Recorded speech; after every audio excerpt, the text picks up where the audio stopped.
ओम नमः शिवाय। हर हर महादेव। क्या आपने कभी सोचा है कि भगवान शिव का जन्म कैसे हुआ? तो आइए जानते हैं भगवान शिव का जन्म कैसे हुआ। क्या आपने कभी सोचा है कि जब यह पूरी सृष्टि अस्तित्व में ही नहीं थी तब कौन था? न पृथ्वी थी, न आकाश था, न सूर्य था, न चंद्रमा था, न देवता थे और न ही मनुष्य। तो फिर इन सब को संभालने वाला कौन था? आइए जानते हैं।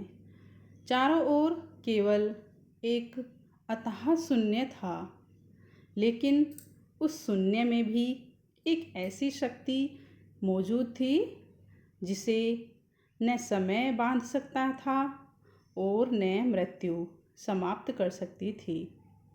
वह शक्ति थी देवों के देव महादेव की।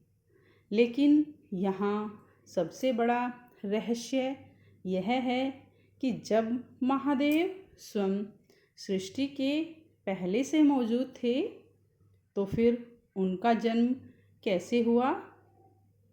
आज की कथा में हम इसी रहस्य को जानेंगे। कहा जाता है कि महादेव को समझना आसान नहीं है। वे देवों के देव हैं, लेकिन उनके लिए कोई साधारण जन्म कथा नहीं मिलती, क्योंकि शिव को कई शैव परंपराओं में अनादि, अनंत और शंभु माना जाता है। अर्थात उनका न कोई आरंभ है और न ही कोई अंत है। बहुत प्राचीन समय की बात है, जब सृष्टि की रचना भी नहीं हुई थी। तब केवल अनंत अंधकार था।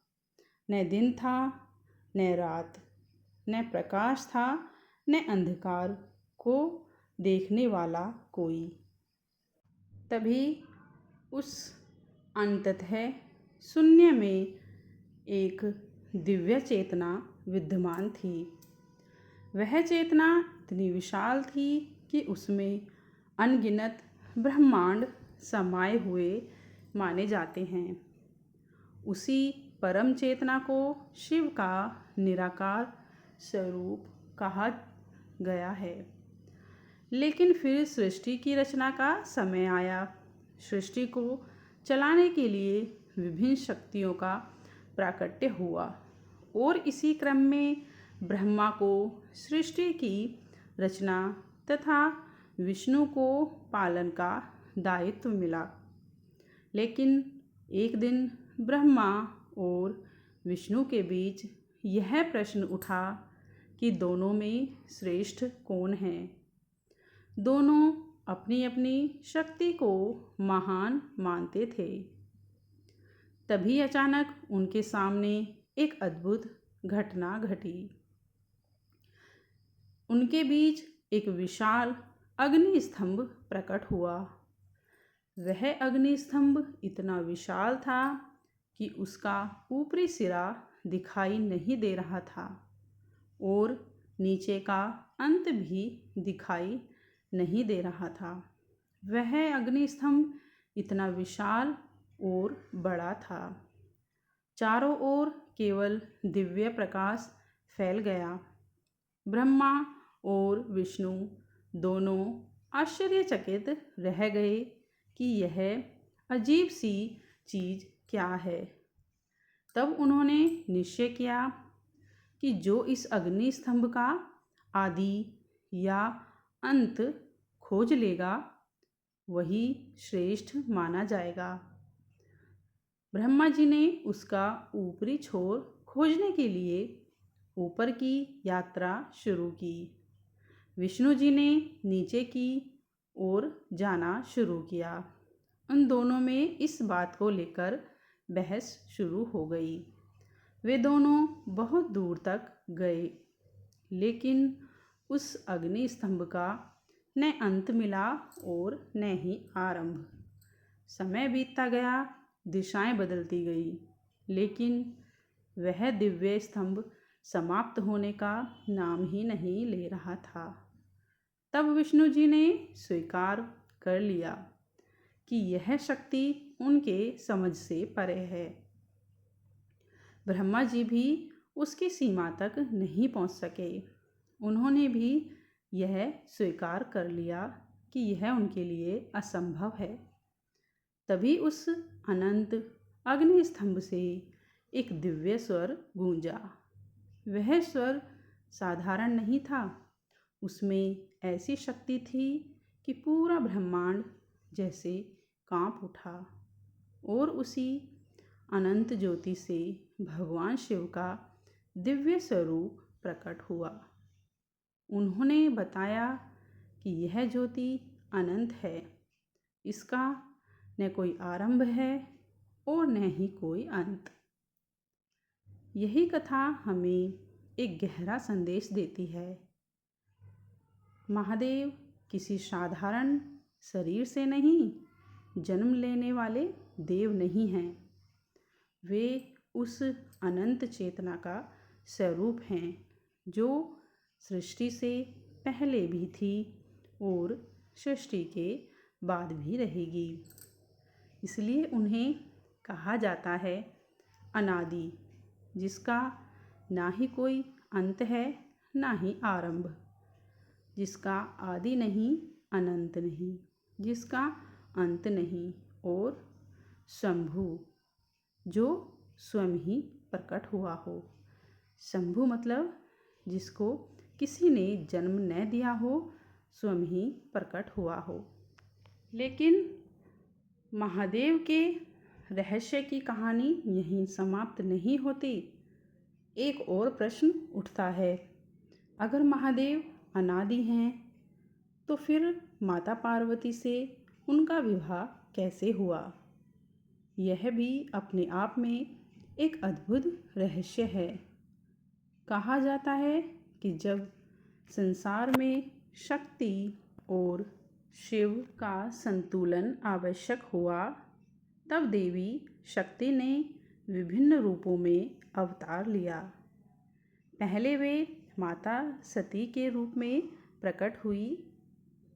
सती का विवाह महादेव से हुआ, लेकिन एक दुखद घटना के बाद सती ने अपने शरीर को त्याग दिया, जिसकी वजह से महादेव गहरे विरह में चले गए। महादेव गहरे विरह में चले गए।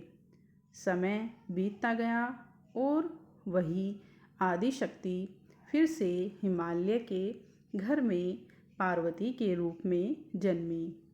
पार्वती ने बचपन से ही महादेव को अपने पति के रूप में स्वीकार कर लिया।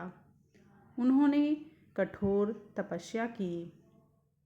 अंततः महादेव ने उनकी भक्ति और तपस्या को स्वीकार किया और शिव पार्वती का विवाह हुआ। इस प्रकार एक ओर शिव है अनादि और अनंत, और दूसरी ओर शक्ति है जो सृष्टि को गति देती है। इसलिए कहा जाता है शिव बिना शक्ति शव है और शक्ति बिना शिव अधूरे है। दोनों का मिलन ही सृष्टि के संतुलन का प्रतीक माना जाता है। तो अब वापस हम उसी प्रश्न पर आते हैं कि महादेव का जन्म कैसे हुआ। अभी तक इस बात की पुष्टि किसी भी ग्रंथ में नहीं हुई। शायद इस प्रश्न का उत्तर यही है कि महादेव का जन्म किसी मनुष्य की तरह नहीं हुआ। उनका कोई ऐसा दिन नहीं जिसे हम उनका जन्मदिन कह सकें, जिस दिन महादेव का जन्म हुआ हो, क्योंकि वे समय से पहले ही सत्ता हैं।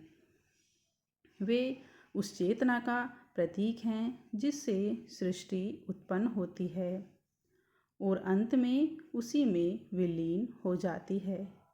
इसलिए जब कोई भक्त सच्चे मन से ओम नमः शिवाय, ओम नमः शिवाय कहता है तो वह केवल किसी देव को नहीं पुकारता, वह उस अनंत चेतना को पुकारता है जो हर जीवन के और हर जीव के भीतर विद्यमान मानी जाती है। और शायद यही महादेव का सबसे बड़ा रहस्य है जिसे दुनिया जन्मा हुआ समझती है। वह वास्तव में जन्म और मृत्यु से परे है, जिसका कोई आदि नहीं, जिसका कोई अंत नहीं। आदि अनंत महादेव, जिसे कोई पूरी तरह समझ नहीं सकता, वही हैं देवों के देव महादेव। इसी तरह यह रहस्य हमेशा ही बना रहेगा कि महादेव का जन्म कैसे हुआ। इसकी अभी किसी भी ग्रंथ में कोई पुष्टि नहीं हुई है। हर हर महादेव। जय शिव शंभू।